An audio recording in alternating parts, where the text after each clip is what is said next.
Ladies and gentlemen, good day and welcome to the Hero MotoCorp Limited Q4 FY23 results conference call hosted by Axis Capital Limited. As a reminder, all participant lines will be in listen-only mode, and there will be an opportunity for you to ask questions after the presentation concludes. Should you need assistance during the conference call, please signal an operator by pressing star then 0 on your touchtone phone. Please note that this conference is being recorded. I now hand the conference over to Mr. Nishit Jalan from Axis Capital. Thank you, and over to you, sir. Thank you, Aman. Good afternoon, everyone. Welcome to Q4 FY23 post-results conference call of Hero MotoCorp. Firstly, I would like to thank the management for giving us this opportunity to host this call. Without further ado, I would like to hand over the call to Mr. Umang Khurana, Head Investor Relations. He will introduce the management and take the call ahead. Over to you, Umang. Thank you, Nishit. Good day, everyone. Welcome to the Q4 and full year FY23 investor call. We have on the call with us today, and it is my pleasure to have Niranjan Gupta, Chief Executive Officer, Ranjiv Jeet Singh, Chief Growth Officer, Swadesh Srivastav, Head of Emerging Mobility Business Unit. We will begin the call with opening remarks from the CEO. Over to you, Niranjan. Thanks, Umang. Good afternoon, good evening, depending on which part of the world you're joining from. I hope you, your families and colleagues are staying healthy and doing well. I'm privileged to participate in this call as CEO of Hero MotoCorp. I'm sure you will continue to give your support as you always have as we craft the next chapter in this journey of our great company. You would have seen our results announced yesterday evening. Our revenues grew by 12%, EBITDA by 31%, and profit after tax by 37%. Our margins have recovered to 13% in the quarter, improving by close to 200 basis points on year-on-year basis. Our focus on non-product revenue streams will continue, leading to PAM business registering highest ever quarterly revenue of 1,271 crores at 15% of the revenue. And we registered full year revenue of close to 5,000 crores, growing close to 25%. We are excited about the coming fiscal and expect to build on our market share and margin recovery. We have a host of new launches lined up, and we will be launching new products every quarter in this fiscal. We've already announced our accelerated plans to roll out Vida across the country with an aim to cover 100 cities in current calendar year. At Hero, we have the widest and deepest distribution system in the country, and we will be leveraging the same to ensure our reach on EV business. Indian economy continues to be resilient, as we have seen, and is one of the fastest growing major economies in the world, despite confronting challenges as financial sector, inflation, and geopolitical issues. All the key indicators are moving in the right direction, and we expect the economy to outperform most other countries. Buoyed by the economy and the other trends that we see, we do expect two-wheeler industry to clock double-digit revenue growth this year. On that note, let's open the floor for Q&A. Over to you, Umang. Aman, let's begin with the Q&A, please. Thank you very much. We will now begin the question and answer session. Anyone who wishes to ask a question may press star and 1 on their touchtone telephone. If you wish to remove yourself from the question queue, you may press star and 2. Participants are requested to limit their question to 2 per participant. If time permits, you may join the queue for any follow-ups. Ladies and gentlemen, we will wait for a moment while the question queue assembles.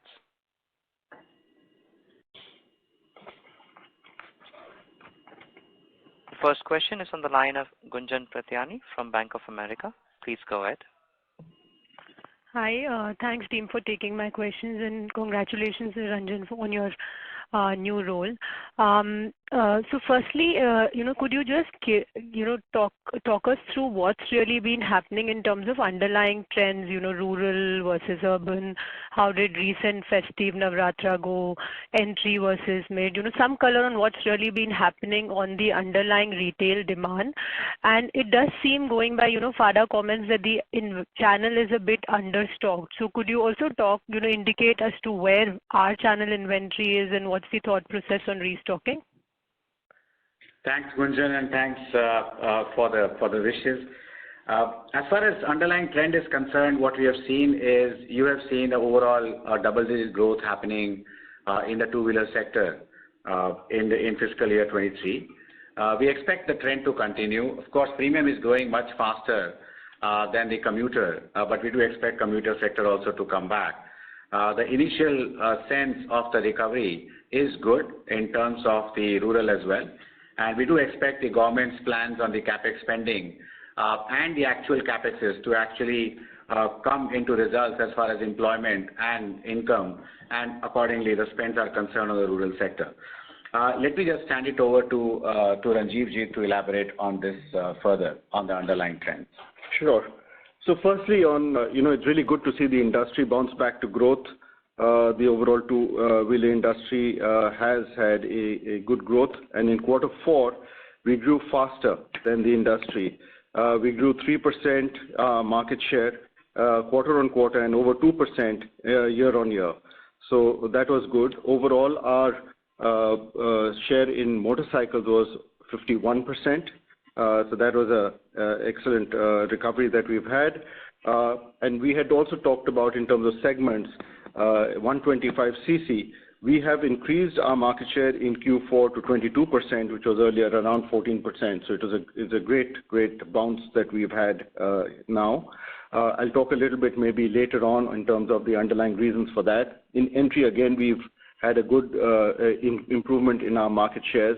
We saw an uptick in rural in March, thanks to the festival season. We see that continuing even now as we've got into the marriage season. Overall, it's a broad-based growth that we are seeing across entry, deluxe, 125cc included in that, as well as scooters and premium. So it's looking quite positive right now. Anything on channel stock? As far as channel stock is concerned, we continue to be around the same zone of 6 weeks of the future sales as the inventory. Okay. My second question is on this VIDA. Clearly, there seems to be some change in the strategy with the price adjustment that we've done. So could you give us the rationale as to why did we change the pricing? And is there, are we looking to get more aggressive from scaling this business now versus earlier indication that we are more in a test mode? So, some thought process around that. So Gunjan, this repricing is across the industry. Definitely the repricing helps access to more customers in terms of the EV category, and that's what we've highlighted, that this should enable faster EV penetration in the scooter category. Swadesh, would you like to add something? Yeah, thank you, Gunjan, for that question. As Niranjan said, for the EV category, this is a good change. And as you also have seen in our announcement that we are going to 100 cities this year, and with the new pricing, we expect to grow really fast through our strength in the distribution network as well. So it's a good thing for the category, that much I can say. Okay, got it. I'll join back the queue. Thank you. Thank you. The next question is from the line of Amyn Pirani from JP Morgan. Please go ahead. Yes, hi. Thanks for the opportunity, and congratulations, Niranjan, on the new role. My first question is, a bit related to that. I think this is the first time in Hero's where we have, an outside professional holding the role of CEO. So can you give us some broad idea as to, and I think you've announced a VRS at a non-worker level. I don't know if this is the right forum, maybe you want to do this at a different forum, but is there something that you can tell us, is there any new formation around strategy, for the next 2 to 3 years? How are you thinking about it? Is there something that you would like to, guide us from a medium-term point of view rather than just the quarter or the year? Thanks a lot, and like what you have said, it probably calls for a different forum to outline the overall roadmap. However, I just want to share a couple of thoughts. Look, finally, the focus on customer is what is going to create the market cap. The very simple philosophy being that customers' love translates to more products being bought at a higher price premium and for a longer period of time. And that with a viable business model creates the market cap. So in the end, that's going to be the focus. Of course, the road to that will be accelerated and we'll be looking at various parts of our strategy in order to achieve that goal. But more about that later, and thank you for this. Sure. So, hope to hear more of that maybe at a later date. Secondly, on the near-term market share and volume trend. So, yeah. I mean, like it was rightly pointed out, this in the fourth quarter you did see a market share improvement. But if I look at on a full-year basis, there was still losses both on an overall basis as well as motorcycle. At least April is just 1 month, maybe you should not extrapolate, but it has started off a slightly relatively softer note for you compared to the other players. So what should we think about in terms of launches? Because while Splendor is a great product for us and it continues to be a great product, it has become a very large proportion of our volumes. So how should we think about launches and segments and market share as we look into the next 12 to 18 months? So, I mean, let me start and then I'll ask Ranjivjit to add on. Yes, if you look at a full year basis, there is a loss of market share. But if you look at the trends, not last 4 or 5 months trend and not dispatch trend, but actually if you look at the Vahan retail market share trend, the trends have been on the improvement. Now, yes, there are things to be addressed, and you rightly pointed out. We have plans to ensure that we do have product other than Splendor in that segment. Ranjivjit will talk about that. Even beyond that, not just that, we are going to focus, as we said, in recovery, accelerated recovery in 125cc segment. We have launched various X-Tech variants. You will see a lot of them resulting in full year volumes and therefore growth in the year, which is what gives us confidence. You will see a lot of launches in the premium segment in the coming year. While I can't specify the dates of those, but just watch out for those. There will be big launches that will come up in this fiscal year, which will then ensure that we can build the right premium portfolio and get our market share on that. So we have, as I've said in my opening comment, we'll have product launches every quarter of this coming fiscal year, and probably this fiscal will see the maximum number of launches that Hero's ever seen in its history.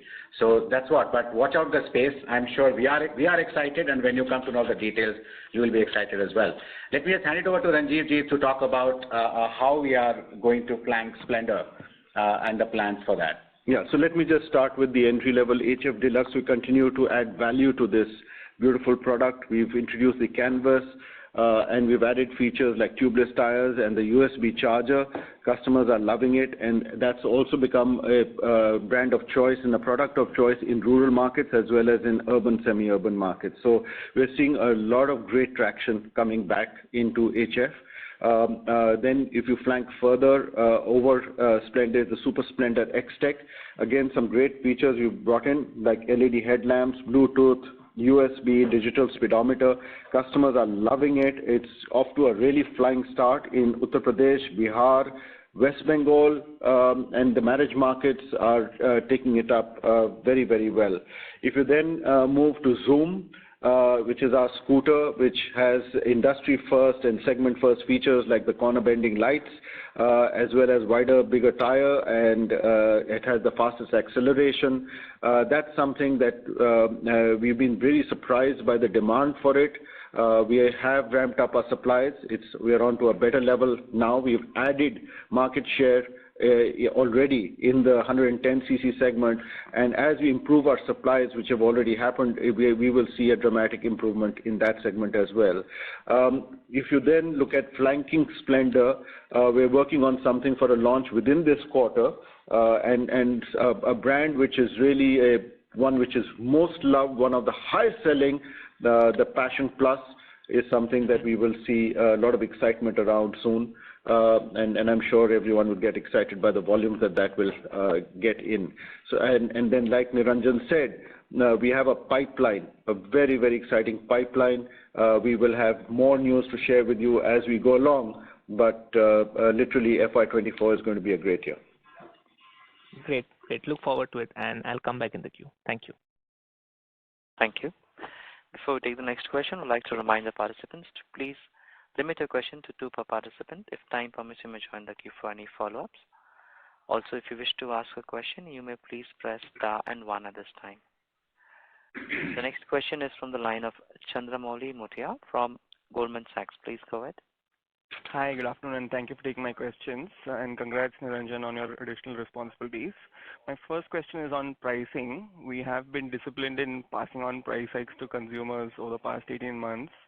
As you build out your EV franchise starting FY24, is it possible that price hikes on the ICE two-wheelers could help cross-subsidize the higher proliferation of electric two-wheelers, which maybe take longer to attain profit break-even? Any color here would be very helpful. Hi, Chandramouli. Thanks a lot, and look forward to meeting you soon. In terms of the pricing on cross-subsidy for two-wheelers, firstly, you are right. The industry, us, we've been very disciplined, very judicious in terms of the price increases, ensuring that we accelerate our savings program so that the entire burden doesn't get passed on to the customers. Moving forward, as far as commodities are concerned, we don't expect the escalations in the commodity like we have seen in the past, and that definitely provides some headroom, whether you call it for recovery, further recovery in margins, or whether you call it funds being available to kind of plow behind the growth engines, whether it is growth within ICE or growth EV. So I wouldn't say so much of from a cross-subsidy point of view, but it definitely provides, the environment definitely provides some headroom of recovery and boosting the P&L moving forward. EV, as you rightly said, is going to be cash burn for a while. The important thing in EV, in our view, for success is probably not to look at so much at what's happening on the cash burn, but to stay ahead of the market, of the competition on the cost curve, because players who can actually deliver the EV in the most cost-efficient manner are the ones who are likely to be winner fasters, and which is where our teams are working on that. And in fact, at this stage, let me just ask our Chief Procurement Officer, Ram Kupuswamy, who is here with me, to just give a couple of minutes on overall how we are focusing on the cost reduction journey on the EV part of the scheme of things. Ram? Lovely to speak to all of you today. At Hero, we take cost reduction very, very seriously, and there is a rigorous program called LEAD that we follow to drive this across the ecosystem. And there are 3 aspects of it which I'll highlight today, which drive the results that these programs deliver. The first is across the entire ecosystem, from partner through the customer service centers. All the different stakeholders in this value chain contribute ideas which are then rigorously vetted and put through a funnel-based process to ensure that we are looking at efficiencies at every step of the chain. The second aspect of this is no idea is too small. We look at every aspect of cost in this overall value chain, and we attack it to ensure that we are driving the right level of efficiency. And lastly, I think we also take a regular look at our competition. We look at similar products. We do tear downs to ensure that we are understanding what the market is doing, what the rest of the world is doing, and then we use that to inspire ourselves in terms of ideas that we should be looking at a lot more closely. So that gives us a strong program that we are able to run continuously through the year and drive efficiencies back into the business. Thanks, Ram. Back to you, Chandramouli. Got it. That's helpful. My second question is on the rural consumer, which you have touched upon briefly earlier in the call as well. There seems to be some diverging commentary. Consumer discretionary companies are talking about an emerging pickup in the rural consumer cohort, but some of your two-wheeler peers are saying it's not visible yet. So just from your vantage point, what is the urban versus rural market footfall and maybe dispatch momentum in your showrooms? Any color here would be very helpful. And lastly, if you could just share the spares revenue for the quarter and the exports revenue for the full year, please. All right. Ranjivjit, if you could comment on the rural-urban quickly. Yeah, sure.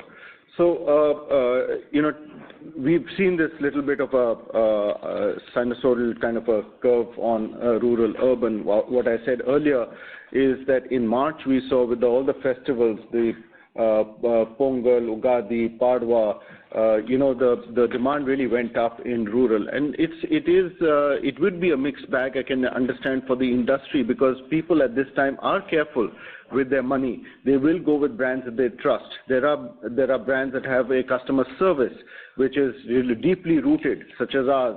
We have the widest, the best dealership network that we do. Splendor are also working very well. The other thing which is there is due to inflation, there are some resistance, and what we do to overcome that is the retail finance penetration, which has gone up dramatically from already to about 59%.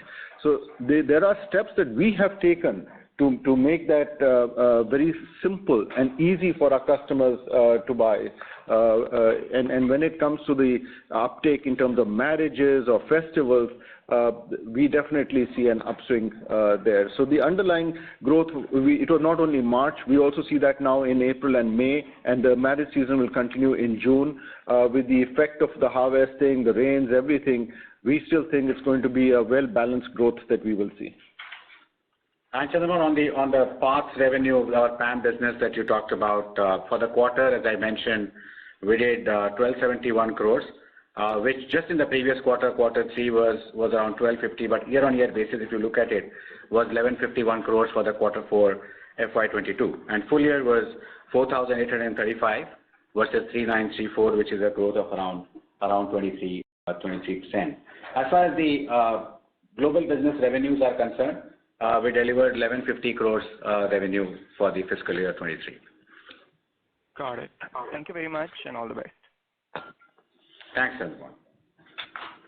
Thank you. Next question is from Kapil Singh from Nomura. Please go ahead. Hi, good afternoon, sir. Can you share some details on how many new launches and refreshes we are planning this year? And also on Harley launch, should we expect it this year? We saw some very interesting, exciting images in media. Anything you can share over there would be helpful. Yeah. Hi, Kapil. So Kapil, in terms of the launches, while I will not specify the numbers, but a couple of comments I can make. One, every quarter we will have a new product launch. The year we will see maximum number of launches that we've ever seen in the history of our company. You can then add up the numbers and come closer to the numbers that we'll launch. As far as Harley is concerned, yes, the product we will launch in this fiscal itself. It will be soon, and you will see the timeline and the plan coming out. So just watch this space. Okay, great to hear that. On the cost side, could you give us some update how much cost decrease or increase you saw this quarter, and what are you expecting going ahead? And also on the pricing front, what was there in March quarter and for the June quarter with OBD2 norms, what has happened on pricing? So Kapil, as far as cost is concerned, you've seen that our margins have recovered by 200 basis point year-on-year basis, of which around 70-80 basis point is coming through the leverages on the other expenses, and the rest is a combination of the commodity cost as well as LEAP savings. Moving forward, while I've always said that it's very difficult to forecast commodities, but overall, if you look at the scenario, it's unlikely that the inflation in the commodities will be of the order that we have seen in the last 2-3 years. It does provide headroom, whether in terms of containing the prices at the current level or actually deploying mild price hikes and deploying back behind brand and marketing spend. As far as price is concerned, overall, cumulatively, if you look at fiscal year 23, we took close to around 4,000 rupees increase, and April 23, the increase that we took amounted to close to around 600 rupees per vehicle basis. Okay, sir. Thanks a lot. I'll come back in the queue. Yeah, Kapil. Thank you. The next question is from the line of Pramod Kumar from UBS. Please.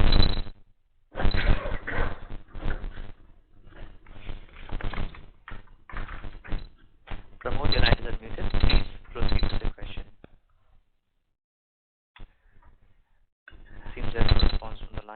Try the other Pramod. He logged off. Just try him again, please. Yes, sir, sure. Can you hear me?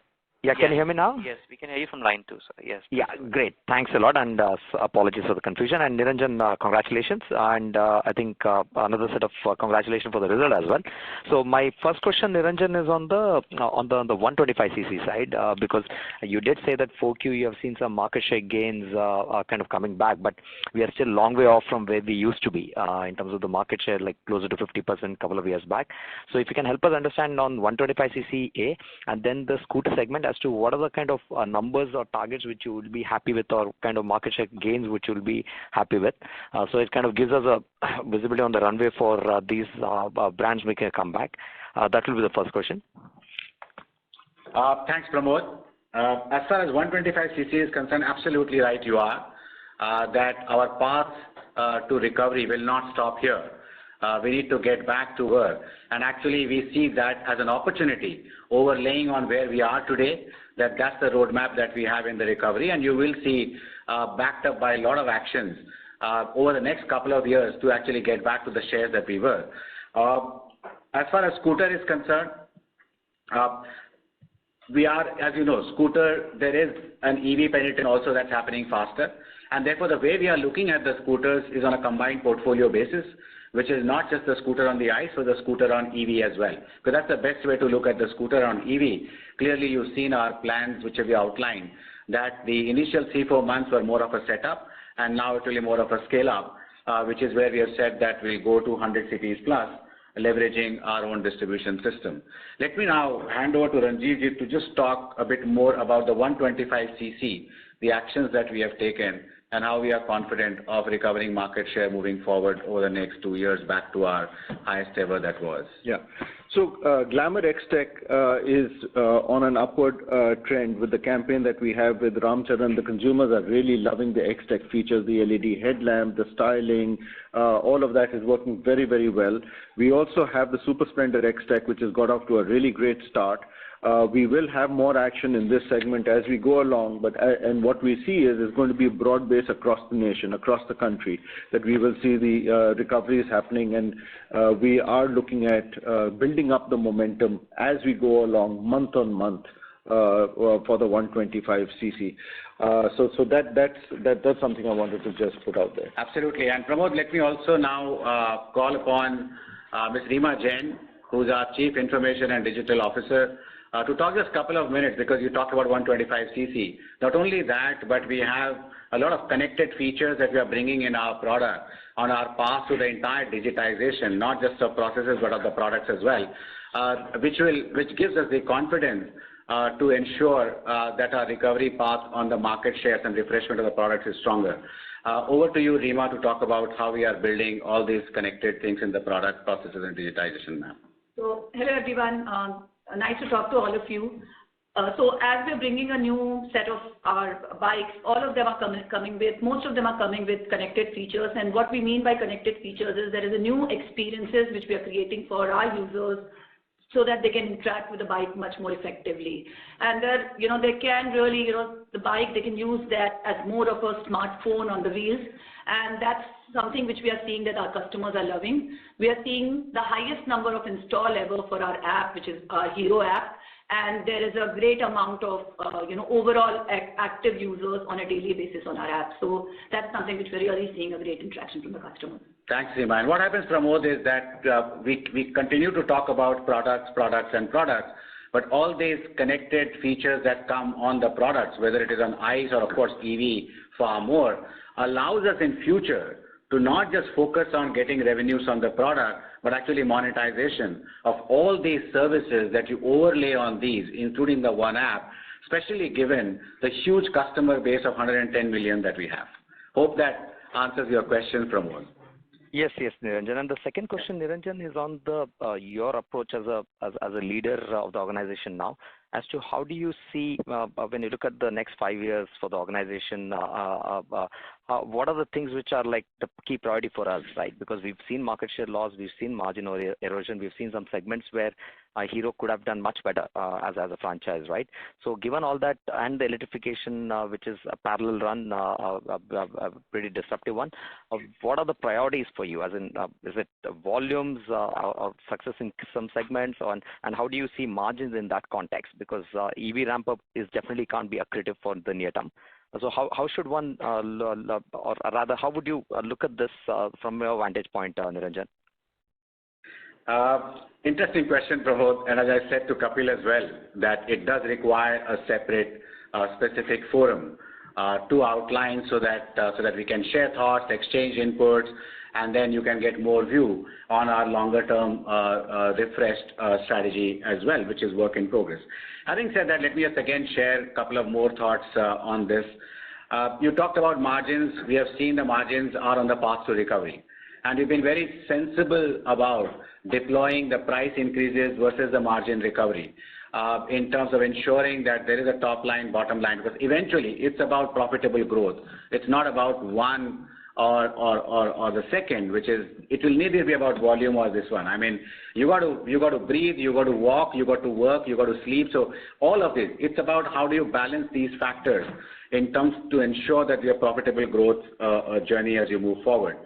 Shares, yes, as you have said, there are citadels where we are strong, where we have maintained our strength.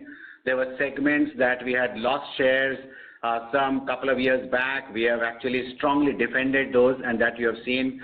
There are opportunities. The way we see is that where we are standing today, the big opportunities for us in the premium segment, there's a big opportunity for us in ensuring EV leadership. Remember our scooter portfolio in the ICE segment, we have a market share of 7 to 8%. So any EV or electric penetration that happens is accretive to our overall market shares. And you have seen the plans on the outline. On the geographical concentration, clearly we have work to do on scaling up the global business. And of course, as we have always said, that we will not shy away from any kind of opportunities on the M&A front in order to increase our top line in line with the strategy. So that's a very, very brief outline. We will be obviously focusing on prioritization and choices and of course, accelerating and moving the wheels faster, so to say, as we move forward. For the time being, this is all I can say, and more as we meet on different forums, Pramod. Great, Niranjan. Wish you all the best, sir. Thank you. Thank you. Thank you. Next question is from Arvind Sharma from Citi. Please go ahead. Yeah, hi. Good afternoon, sir, and thank you for taking my question. The first question would be on VIDA. We've seen price corrections. So is there any aspirational volumes that you have in mind?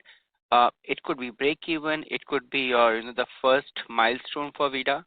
Could you comment on that, please? Let me ask Swadesh to take that up. Swadesh. Hi, Arvind. Thanks for the question. Yeah, as we announced already, the last few months have been a setup month for us, and we have done very well in the initial 3 cities. We're already live in 8 more cities: Pune, Ahmedabad, Nagpur, Nashik, Hyderabad, Chennai, Calicut, and Kochi. And we will be going over 100 cities in this calendar year. And with that, you'll see fast expansion as we are going to utilize our distribution strength. And, I won't be giving a projection, but you'll see a very fast increase of our volumes as well across these cities. If you could just share the current production capacity that you have for the VIDA, is it possible to share that? So our capacity is quite fungible, actually, on the vehicle side, and we have, enough and more capacity to flex as the demand shapes up. And we have done a similar exercise on our battery capacity as well. Good thing is, Arvind, that which you have outlined earlier as well, that we've got plants. I mean, EV is getting manufactured in our Tirupati plant. And therefore, you have the infrastructure, you have the utilities, you have everything, you have the suppliers. And therefore, in terms of the capacity ramp up, it can always happen in line with the demand. We don't have to buy a new land. We don't have to actually buy new utilities or new things. So therefore, it will not be a constraint as we grow. It's more about our strategy to move. And in that, we have pivoted already as far as distribution is concerned. which you can see very clearly that our focus on leveraging our current distribution, which is to the nooks and corners of the country, places us in a strong advantageous position. Sure, thanks for this. Second question would be on the ICE motorcycle portfolio. I understand that there's a lot of focus on the 125cc. I just wanted to gather your thoughts on the even higher, the Xtreme and the Xpulse brands. Are there any new products or new variants coming there? Because that is where there was a big growth, and over past few quarters it's been slightly on the more sluggish part. So is there any new product enhancement that's happening there, or any other focus on that? I'm talking about that 150cc and above category. Yeah, absolutely, Arvind. As we had outlined that we would be covering the premium segment across the CC or the engine capacity, as well as across the product segment within premium, which is the 150 to around 450cc that you're talking about. I did talk about some of the new launches that we will do in the upcoming year, and you will see that a few of them will be in the premium segment, which are in the higher CC. Won't give out any more details, but clearly it's not the 125cc is the only focus. 125cc is about recovery of market shares. Premium is about building portfolio, and which is where you will see the new launches coming up across the higher CCs, including the ones that we just talked about earlier in the call. Sanjeev, do you want to supplement something on this, on our focus on the premium and how we are addressing that in the coming year? Sure. So firstly, Xpulse is, in the off-roading adventure segment, is already the leader, and it's doing very well. It's become a favorite, not only in niche and pockets, but now the popularity is going across the country. And as we bring in more and more products to represent the aspirations of the premium consumer, I believe that's how we're going to really build up our position in that space. So overall, I think we're going to be well positioned in FY24, and there's a lot of excitement that you're going to see in this space. Thanks, Sanjeev. Thank you so much for taking the questions. Thank you. Bye. Thank you. The next question is from Rakesh Kumar from BNP Paribas. Also, participants, please enter star and 1 if you wish to ask a question. Hi, good afternoon. Thank you for taking my questions. First of all, congratulations again, Niranjan, on your promotion. Would highly appreciate to hear your medium-term plans on a separate platform. We already see change in EV ramp-up plans. Looking forward to hearing more of such moves. My first question was on the demand side. For the last 2 years, unfortunately, we have gone into festival season with a lot of optimism around demand, and post-festival season demand typically hasn't stood up to those expectations and has softened down. What are the drivers which we are seeing this time around that gives us hope that the demand hopefully will sustain at strong levels, or there is still some level of uncertain demand sustaining? Thanks, Rakesh. And certainly, we will have a platform where we'll share more, and you've already seen a couple of things which have come in the market, some of which you pointed out. On the demand side, you're right, the post-festive probably wasn't as the expectation. Having said that, if you really look at some of the, let's look at it on a macro basis. The capex spending of the government of 7.5 lakh crores and then moving up to 10 lakh crores this year is a huge amount of money. Now, by nature, the impact of the capex spending always comes with a lag, and therefore that's a big factor which we see, which will actually boost the demand moving forward. The second factor is we're already seeing the spending in different sectors. So if you look at whether it's the hospitality sector, whether you look at across the board, the consumer spending is going up. Of course, post-COVID, there was an adjustment in the categories where customers would open up their wallet to certain categories first and certain categories later. But again, the consumer confidence curve also, if you see, has been on the move. We've seen the key indicators, whether it is the GST collection, whether it is the inflation, which is kind of fine. We have seen the central bank monetary policy, which is now broadly on a pause mode. The forex has held stable. So a lot of headwinds which other countries see, we are not seeing. Now, when you overlay these along with the underlying need of penetration in this two-wheeler category in India, that's very, very clearly an opportunity that we see will translate into demand sooner rather than later. We've already seen that demand translating in the mid and the premium segment. If you look at in the premium segment, which is 150cc and above, the motorcycles have grown by 28% in fiscal year 23 compared to the overall 14% growth of the total motorcycle. So you can already see that one part of the India started growing and started spending and being more confident about it. It's only a matter of time when the other part starts participating in this category. Ranjiv ji, a little bit more color on the drivers of the demand that we see and why we are confident about rural demand coming back. Yeah, so like I said, the green shoots we've already witnessed, for the full year, of course, 14 to 16% was the industry growth. Q4 was about 5% for the industry. We did better than that, and that's really something that we're again seeing in April as well, that we have had a pretty good balanced growth coming in relative to the market, relative to the industry. When we look at May and June, the number of marriage dates that there are, and that also then drives buying in this season. We see that opportunity going out. If you remember last year, during the festival season, we led the industry growth when it came to the festival demand. We grew by about 20%. So that was pretty good. And then we've had a good Q4 as well. So if with this kind of a widespread sort of a demand growth coming in with the macro and the other things that Niranjan spoke about, we see no reason not to have a good sort of a balanced demand coming through for two-wheeler industry. Back to you, Rakesh. Yeah, thank you. My second question was about 2 quarters back, Niranjan, we had discussed about how Hero's headcount has been divergent from the production that the company has been doing, and now I see you have announced VRS scheme. Can you please share some detail around how many employees you are expecting to participate in this scheme, or how many employees are eligible to participate in this scheme? I see that your headcount, at least the permanent employees this fiscal year, have been largely flattish YOY, so they would be around slightly above 9,000 and possibly another 19,000 on the temporary employees as well. So total headcount about 29,000. So what kind of reduction you would be looking at? So Rakesh, a couple of things. One, of course, in the journey, we do believe that VRS is a process of ensuring that you refresh the talent, refresh the people, and of course, every 4 to 5 years, there's always needs in the organization. That's part of the continuous process which is there.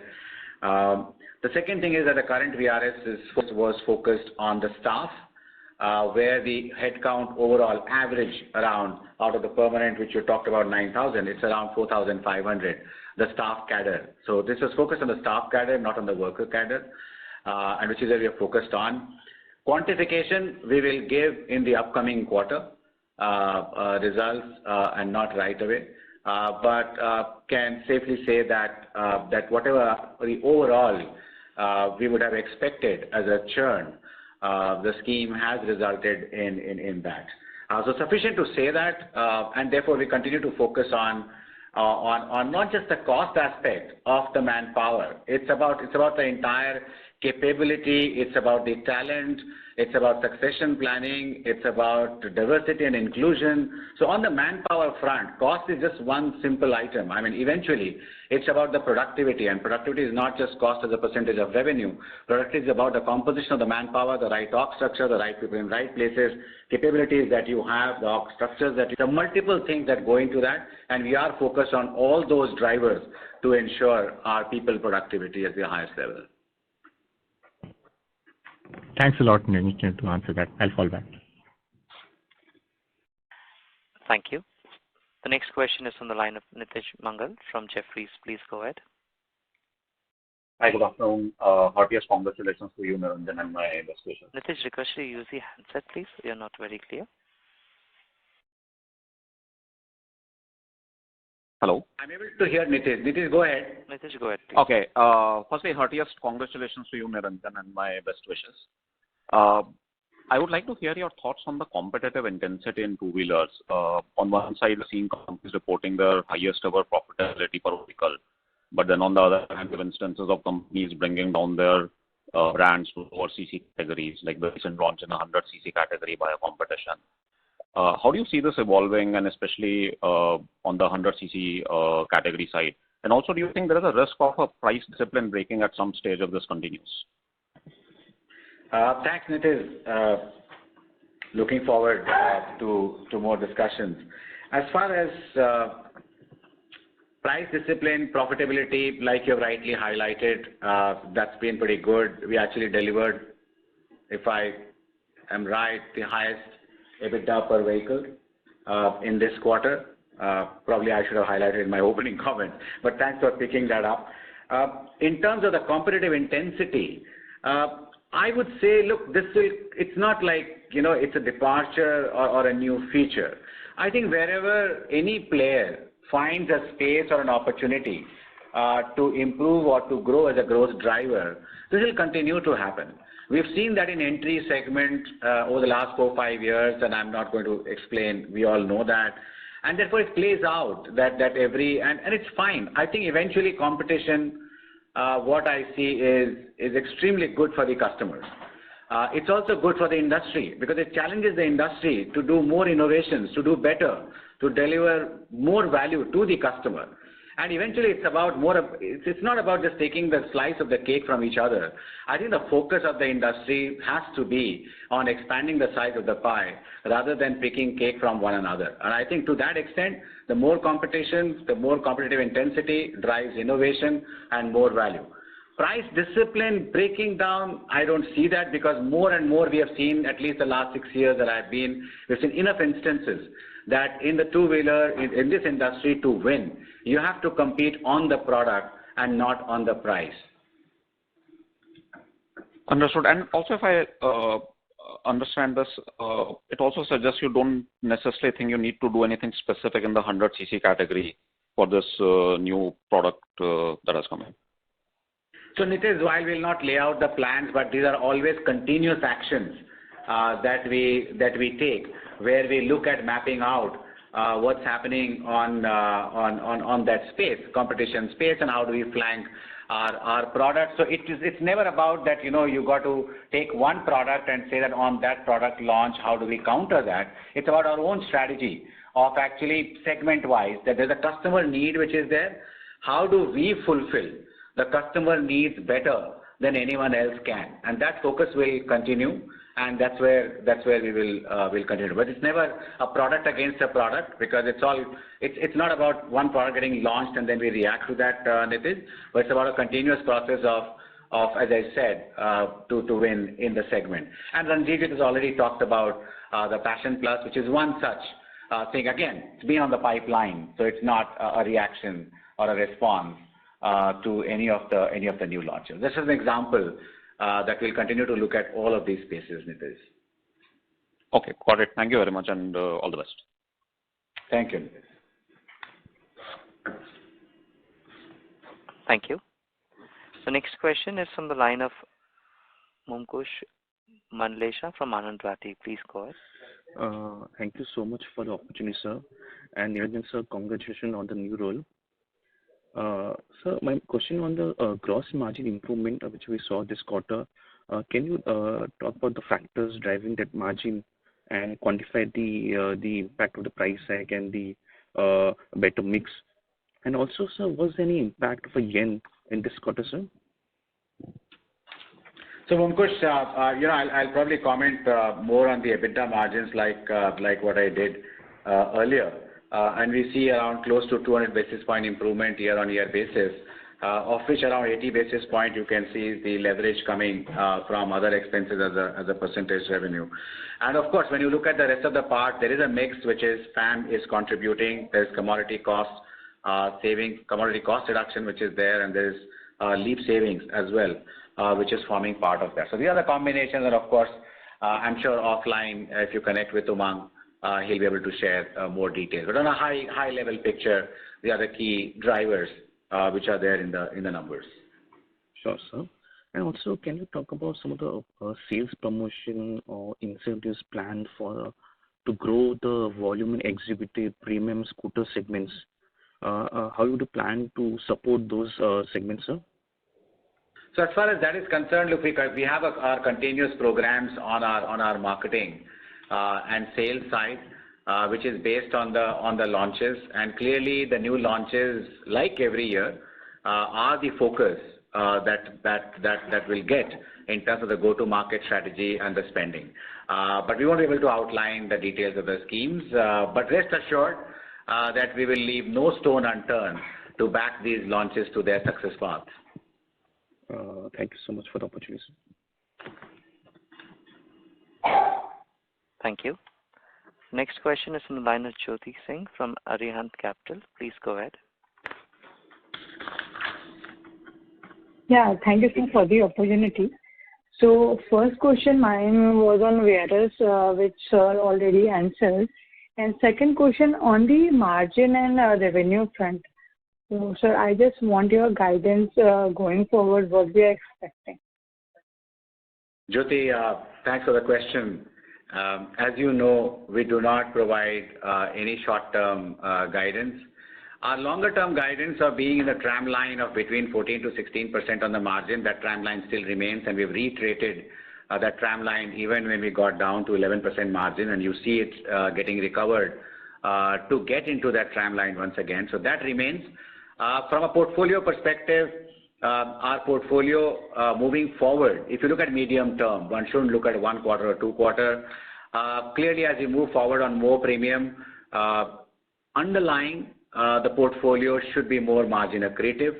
And other than that, of course, the scale as it continues to play out in terms of volume growth and the savings that we do should provide the tailwinds to offset any of the headwinds that may present themselves in future. Okay. And sir, currently how many days inventory we are maintaining? We continue to maintain around 6 weeks of inventory of the future sales forecast that we have. Okay. And sir, on the VRS front, just one curiosity I have. Because of the VRS, initiative, did we, gain any growth going forward on the revenue front, or is just the initiative? So Jyoti, as I outlined earlier, that it's a part of the continuous process of refreshing talent. Of course, one of the outcomes of that is a reduction, an immediate reduction in the manpower, and therefore the manpower cost that comes down. We will be quantifying that in the upcoming quarter in terms of the impact. But it's an overall, if one has to look at the overall people side, refreshing the talent, like what I talked about earlier in detail. Okay. Thanks a lot. Thank you. The next question is from the line of Arvind Sharma from Citi. Please go ahead. Yeah, hi, sir, and thank you for taking my question again. It's on the industry guidance that you gave, double-digit revenue. If I may just ask, what is the breakup between your absolute volume expectation and the pricing? Because I believe there would be a fair bit of pricing as well. So is it possible to elaborate on that? Arvind, look, let me just give an overall answer for that. We won't be able to quantify in terms of the numbers. We won't be able to give the numbers in terms of what is the underlying volume and underlying price that's built into this. But having said it, it's always, again, a combination. So one sees that how to balance that off, and that depends on several factors. It depends actually on how the commodity costs play out, how the competition scenario plays out, but our judgment overall and on how the mix plays out. But overall, if you look at, the real GDP growth forecast of 6 to 7%, which is what various industries, various analysts and economists have been talking about, and if you overlay an inflation of around, country inflation of around even 5%, that means that the nominal GDP itself would grow in double digits. In fact, probably around 11 to 12% of the nominal GDP growth. Given the pent-up that we have in the two-wheeler category as we have seen, there's no reason to believe that the two-wheeler revenue growth would not be upwards of 10%. So that's the overall high-level answer. Between the combination of volume and price, it's always a dynamic thing that plays out. Sure. Thank you, sir, and congratulations for the designation. Thank you so much. Yeah, thanks, Arvind. Thank you. The next question is from the line of Vasudev Banerjee from ICICI Securities. Please go ahead. Thanks for taking my question and congrats to Mr. Gupta.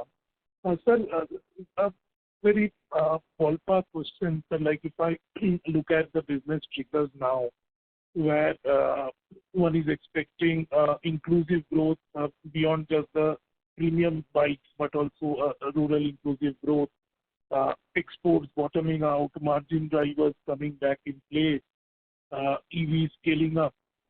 So amidst all these things where capex is under control, we can see that the valuations of Hero have been stagnating or in fact lower than where it was exactly 12 months back, whereas all the peer set two-wheelers who might also be suffering from rural two-wheeler weakness have moved up either through buybacks or whatever ways possible. So looking at your balance sheet health, are you thinking of enhancing payout ratio further or doing buybacks like your peers in order to look at the valuation aspect down the line? Thanks, Vasudev. Interesting question. And good to hear from you, Vasu. We don't usually see you asking questions and would like to meet, and Umang, maybe we can conduct a meeting. Vasu, on the capital allocation, you've seen that our payout ratio has been one of the highest in the industry. And we've been very disciplined about the way we pay out on the dividend, which is, I think we've paid out between 60 to 70% of the profits in the last 4 or 5 years. Clearly, we also keep an eye on the per share dividend, and overall the dividend per share for this year is 100 rupees, including interim and final, which plays out around 70% of the profits. Like you rightly said, that we have a very disciplined capex model. We have the scale up that's happening on the EV, the growth drivers on various things. And yeah, I mean, in terms of all of that, and we have negative working capital as well. So the more business that we do, it generates more cash. So in terms of capital allocation, we continue to, of course, you have seen in the past, we also invested or deployed capital behind the right opportunities. For instance, we invested in Ather, we continue to participate in Ather. We hold close to around 35% shareholding in Ather, which is doing well. We invested in Zero Motorcycles, which is from a future perspective. We've invested in the NBFC, which is Hero FinCorp, which is doing well. So we continue to do this capital allocation. It's a continuous evaluation by the board where the money is required. And of course, all the other options, like you mentioned, are always on the table, but they are part of the continuous evaluation. I would say that once we do the right things and get the right results, the market cap would take care of itself. So really, I wouldn't talk more about market cap, but yes, take your inputs and your suggestions very clearly. And as I said, rest assured, we continue to evaluate all the options of capital allocation in the interest of the shareholder and the long-term business. Simply, sir, to summarize, like in a broader way, one of your key peers who suffered massively from exports deterioration, in fact, is 10% higher than the levels it was a year back. And you also suffered from exports, but that is a very small part of your business. In fact, your domestic volume grew. So, and despite that, you are almost, 15% lower than the level. So from that disparity aspect, valuations are like, from a dividend yield perspective, if you look at. So I just look forward to some steps from the management to enhance valuation whatever way possible, just beyond earnings and revenue and EBITDA. Sure, Vasudev. We take your inputs and accordingly we will incorporate that and feed that back into our stakeholder relationship committee and our board discussions. Thank you. Thanks. Thank you. The next question is from the line of Kapil Singh from Nomura. Please go ahead. Yeah, so just one aspect, if you could cover on export as well, what really is happening there, and more from Hero's aspect, because we have a lot of ground available to cover even if the market conditions are tougher. So what are the plans for next 3-4 years? We've not seen much success in last 2-3 years. So just if you can give some color as to what really didn't work, what are you trying to change? Kapil, thanks for the question. Look, I'll just address this again from an opportunity point of view. And rightly, also, but evaluating based on performance on the numbers for the last 5 years probably would not be the right thing to do, because setting up businesses in each of these countries itself requires huge efforts. And as I've always said, we are in now 40 plus countries. Clearly, it's an opportunity. Overall industry, if you look at it, like you have rightly said, 25% of the volumes come from global business. As far as we are concerned, probably we are more closer to around 5%. We get to scale it up to around 10 to 15% of our revenue in the medium term coming from global business. We are putting actions in place. Some of the actions which are there, which are put in place, will take time to actually fructify. But rest assured, we are focused on this part of their geographical diversification to get to our rightful share in our portfolio of revenue. Okay, sir. Thank you and wish you all the best. Thanks, Kapil. Thank you. Ladies and gentlemen, that would be our last question for today. I now hand the conference over to the management for their closing remarks. Thank you, and over to you. Thank you, everyone. Thank you for coming in. It's been a pleasure. Happy to connect individually as well. Have a good day. Thank you very much. Ladies and gentlemen, on behalf of Axis Capital Limited, that concludes today's call. Thank you all for joining us, and you may now disconnect your line.